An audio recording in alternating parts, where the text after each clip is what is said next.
No one can fail who seeks to reach the truth. A Course in Miracles Workbook Lesson number 131. Failure is all about you while you seek for goals that cannot be achieved.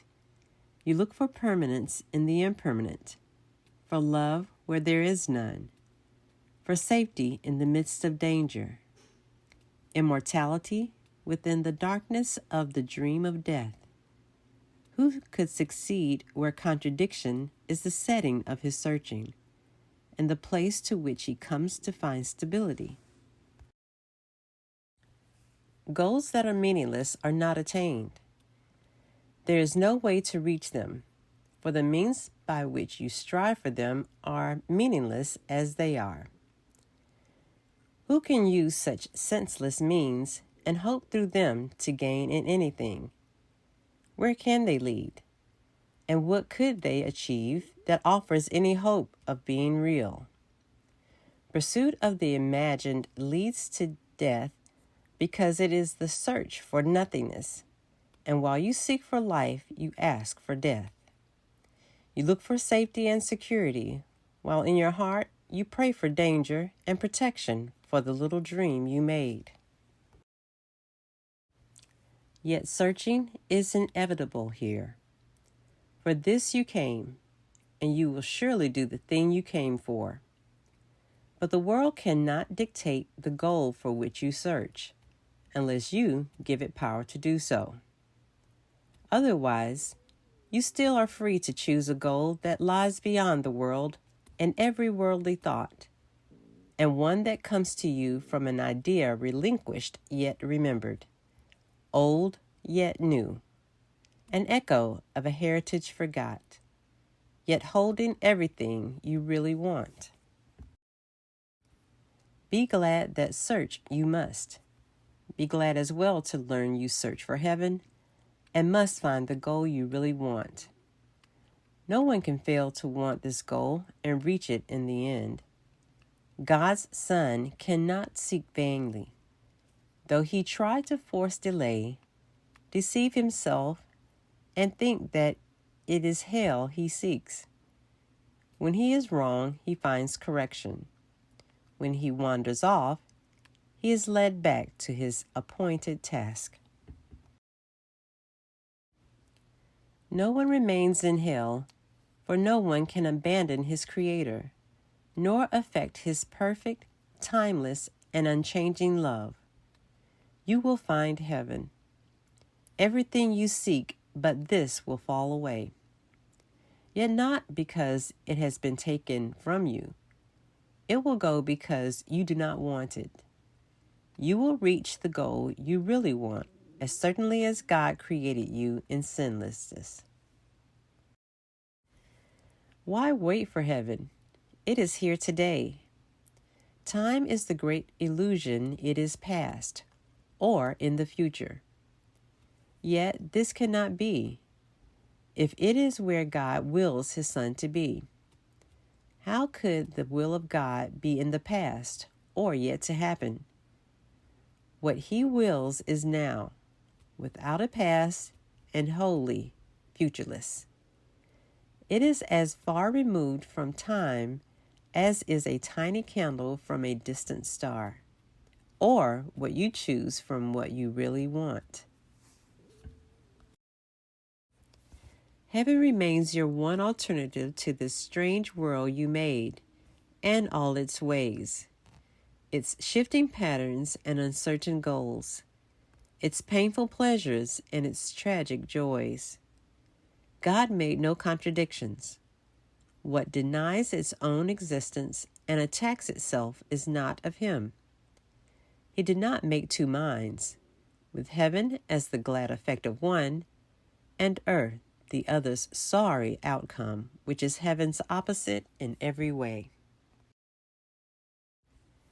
God does not suffer conflict, nor is his creation split in two.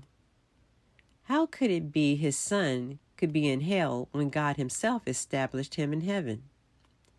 Could he lose what the eternal will has given him to be his home forever?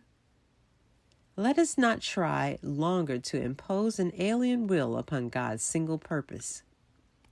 He is here because He wills to be, and what He wills is present now, beyond the reach of time.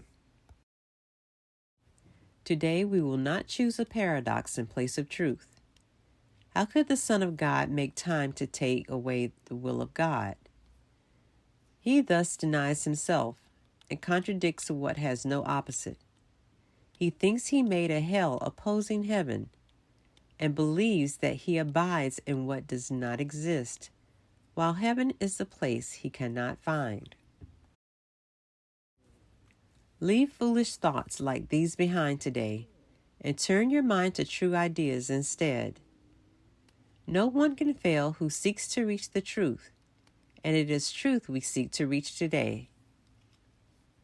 We will devote 10 minutes to this goal 3 times today, and we will ask to see the rising of the real world to replace the foolish images that we hold dear, with true ideas arising in the place of thoughts that have no meaning, no effect, and neither source nor substance in the truth. This we acknowledge as we start upon our practice periods. Begin with this. I ask to see a different world and think a different kind of thought from those I made. The world I seek, I did not make alone. The thoughts I want to think are not my own.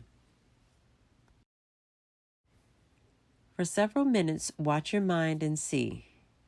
Although your eyes are closed, the senseless world you think is real. Review the thoughts as well which are compatible with such a world, and which you think are true. Then let them go, and sink below them to the holy place where they can enter not. There is a door beneath them in your mind, which you could not completely lock to hide what lies beyond. Seek for that door and find it. But before you try to open it, remind yourself no one can fail who seeks to reach the truth. And it is this request you make today. Nothing but this has any meaning now. No other goal is valued now nor sought. Nothing before this door you really want, and only what lies past it do you seek. Put out your hand and see how easily the door swings open with your one intent to go beyond it. Angels light the way, so that all darkness vanishes, and you are standing in a light so bright and clear that you can understand all things you see. A tiny moment of surprise, perhaps, will make you pause before you realize the world you see before you in the light reflects the truth you knew and did not quite forget in wandering away in dreams. You cannot fail today. There walks with you the Spirit Heaven sent you, that you might approach this door someday and through His aid slip effortlessly past it to the light. Today, that day has come. Today, God keeps His ancient promise to His Holy Son, as does His Son remember His to Him. This is a day of gladness, for we come to the appointed time and place where you will find the goal of all your searching here, and all the seeking of the world, which end together as you pass beyond the door. Remember often that today should be a time of special gladness, and refrain from dismal thoughts and meaningless laments.